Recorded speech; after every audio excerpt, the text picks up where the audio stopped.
Another halacha that comes out on Yom Tov, very common, that one wants to prepare from the first Yom Tov to the second Yom Tov. And that is problematic because Isur Hachana is not permitted on Yom Tov. In Siman Taf Kuf Gimel, the Shulchan Aruch says that Asur le'efot o levashel o lishchot b'Yom Tov letzorach machar. You're not allowed to cook, bake, or anything else from the first Yom Tov to the second Yom Tov. And the Mishnah Berurah adds and says, Afilu davar she'eno melacha rak tircha be'alma. Don't think that it's only cooking or doing so that is a melacha, but even just to do some tircha, you just do something for tomorrow without a melacha.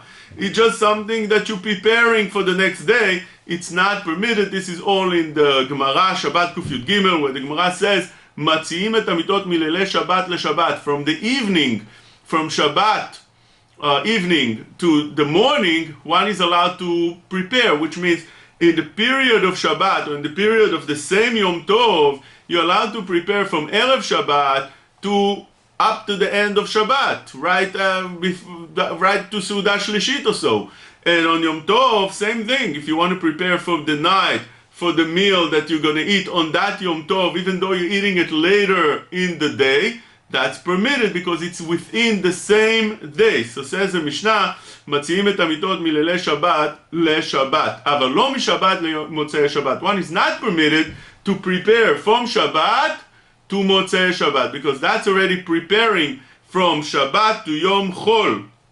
Another example to that, it says there, that ke'arot she'achal b'hem arvit, madichan le'chol b'hem shacharit. If you want those plates and forks, knives, and so on that you ate at night, and you want to wash it so you'll have it for the day, that is permitted because it's for the same day. And so you can do from shacharit to mincha, mincha to Seudah Shlishit.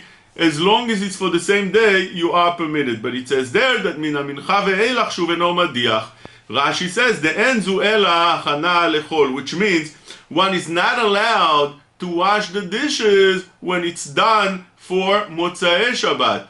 As long as you might use it on Shabbat, that's fine. But once you finished eating Seudah Shlishit, you know you're not eating anymore. Now you want to wash dishes or prepare or do other things, set at the place. One is not permitted to do so because that's hachana for Yom Chol. For instance, the Rama says in Tafresh Samech Zayin halacha that asur leachin b'Yom Tov letzorech leil Yom Tov. And Yom Tov is you're not allowed to prepare for after Yom Tov. וכן אסור להעמיד השולחנות והספסלים בבית לצורך הלילה דעה והכנה. You're not allowed to prepare the chairs or the tables for the night because that's not for the same day. One is not allowed to prepare for the next day. So therefore, nafka mina to us that many times a woman wants to start preparing food for the night, and it's the first Yom Tov, and the man went to shul, and she wants to start preparing, cooking and preparing the table, getting the house ready for the night meal. She's not allowed to do so because that's preparing from one Yom Tov to another Yom Tov. Unless they come to eat before Shkia, they come to eat then, and they start eating then, so then we look at it like it's the same day. For the same day, one is allowed. So many people eat, many people go to pray early in order that they could eat on the same day, and therefore a woman could prepare early in order to have it ready and have the whole meal on time. But since it's for the same day, that's permitted. But if men come after Shkia, although it's not Tzet HaKochavim yet, star didn't come out yet, but from Shkia, you're not allowed to prepare anymore until Tzet HaKochavim. Sometimes it's very late. Tzet HaKochavim, you have to be very careful with that. When Tzet HaKochavim comes, only then you are permitted to start preparing, cooking, baking, setting the table, and so on. But after then, you're not allowed. One of the ideas of how to be able to cook for the same day is if you're cooking and you're going to feed the kids. Let's say kids can't wait till the night, so they want to eat already in the afternoon before the night. So since you're cooking and you're cooking for those kids, they want to eat. So it's permitted to do a big pot, let's say it's rice. So instead of putting a little bit rice just for the kids, you're allowed to prepare rice for the entire meal, because it's done with one act of putting the rice on the stove, and that's all. And same thing would be, you want to make soup for the kids. They'll eat from it today. They're not waiting for the night, so you can put a lot of chicken in that soup, although those chicken will be also for the people that come to eat at night. But you're allowed to do that because that's done in one act, and actually each piece adds flavor to the soup, so you can put more pieces of chicken in there, or vegetables, and let the kids eat from it. And the leftover, obviously it's not the leftover, it's the main thing, would be left for the night meal. That would be permitted. Otherwise, if you're not doing any of that, you can prepare for the night. When we said you're not even allowed to prepare anything that has nothing to do with melacha, some have leniencies. The Chayei Adam, as explained in the Maharshag and the Shulchan HaLevi, Rav Belsky explains that it would be permitted to do something that you wouldn't be able to do at night. Like, for instance, if you have some frozen challah in the fridge, or you have some frozen food in the fridge, and therefore you want to take it out, that it should unfreeze. If you're not going to do it today, you're not going to be able to have it ready by night, because by night, if you take it off from the freezer, it's not going to unfreeze within that short time, up to the time people are ready to eat. And therefore, the Chayei Adam says that you're allowed to take it out because you're not doing it in order to save your work for later. That's how the Maharshag explains. Rather, you're not going to be able to have it later if you don't do it. And since you don't do it for the wrong reason, you're allowed and permitted to take it out. This is how the Maharshag is. Shulchan HaLevi brings a different explanation from the Achronim. He says that what the Chayei Adam means is that anything that it's not completely done by the first Yom Tov, it's not ready to eat, it's permitted to prepare. Like, for instance, you want to take out chicken that is frozen from the freezer. Since it's not ready, you're not getting it ready on the first Yom Tov, it still needs to be cooked.